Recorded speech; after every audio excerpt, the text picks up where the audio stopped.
సుమారు 35,000 కోట్ల రూపాయలతో గ్రీన్ ఫీల్డ్ హైవే కింద మోడల్ గా తీర్చిదిద్దుతామని ఎంపీ బాలశౌరి మంత్రి కొల్లు రవీంద్ర అన్నారు. కృష్ణా జిల్లా మచిలీపట్నం ఎంపీ కార్యాలయంలో నేషనల్ హైవే అధికారులతో సమావేశం నిర్వహించారు. ఈ సందర్భంగా వారు మాట్లాడుతూ సుమారు 35,000 కోట్లతో ఉమ్మడి కృష్ణా జిల్లా నేషనల్ హైవే విస్తరణ పనులు చేపడతామని తెలిపారు. ఉమ్మడి జిల్లా ప్రజా ప్రతినిధుల అభిప్రాయాలు తీసుకొని నేషనల్ హైవే పనులు విస్తరణ పనులు చేపడతామని చెప్పారు.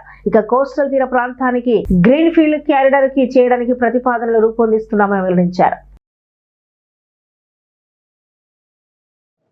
మచిలీపట్నం హైవేకి సంబంధించి విజయవాడలో పాస్ అవుతున్నటువంటి రోడ్లో ఉన్నటువంటి సమస్యల మీద కేసినేని చిన్ని గారు, అలాగే గద్దె రామ్మోహన్ గారు, బోడే ప్రసాద్ గారు, అట్లాగే పామర్ ఎమ్మెల్యే గారు ఈ ఏదైతే NH65 ఈ విజయవాడ మచిలీపట్నంలో ఉన్నటువంటి దానికి 6 లైన్ ఇప్పుడు కింద మారబోతా ఉంది. 6 లైన్కి సంబంధించి అండర్ పాస్లు కానీ అట్లాగే కొంత డ్రైనేజ్ ప్రాబ్లమ్స్ కూడా ఉన్నాయి, వాటర్ ప్రాబ్లమ్స్ అని ఇవన్నీ కూడా పెడన ఎమ్మెల్యే గారు కూడా చెప్పడం జరిగింది.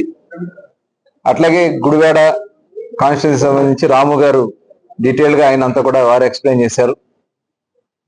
అలాగే పామర్ నుంచి అక్కడ ఎంపీ గారు చెప్పినట్టుగా 165 గుడివాడ వచ్చేటువంటి పామర్ గుడివాడ 165 చేపట్టడానికి ఒక పార్లమెంటు సభ్యుడిగా నేను, మా శాసనసభ్యులందరం కూడా కలిసి, మంత్రి గారు కూడా కలిసి దీన్ని కూడా మేము ప్రపోజల్స్ పెట్టి డెఫినెట్గా దాన్ని కూడా మా వంతు మేము ప్రయత్నం చేస్తాం.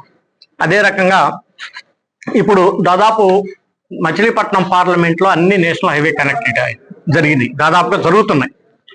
ఒకటి పామరు నుంచి చల్లపల్లి వరకు రోడ్డు మాత్రం అది స్టేట్ హైవేలో ఉంది.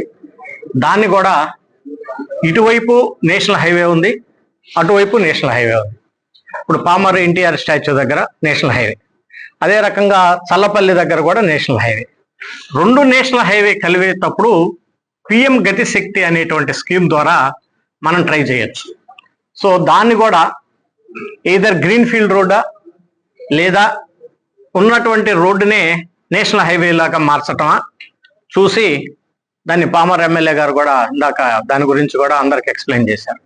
సో దాన్ని కూడా తప్పకుండా పరిగణలోకి తీసుకొని దాన్ని ఒక కనెక్టివిటీని కానీ కంప్లీట్ చేసినట్లయితే మచిలీపట్నం పార్లమెంట్కి సంబంధించి దాదాపుగా అన్ని కనెక్టివిటీ వస్తాయి. అదే రకంగా వీళ్ళు ఎక్కడైతే ఇప్పుడు 4 లైన్ నుంచి 6 లైన్స్ చేస్తున్నారో, ఫర్ ఎగ్జాంపుల్ పెరంబలూరు కాన్స్టిట్యున్సీలో ఉంది చాలా విదేశీ డ్రైనేజ్ సమస్య ఉంది, అలాగే పామరు కాన్స్టిట్యున్సీ లైటింగ్ సమస్యలు ఉన్నాయి విలేజెస్లో.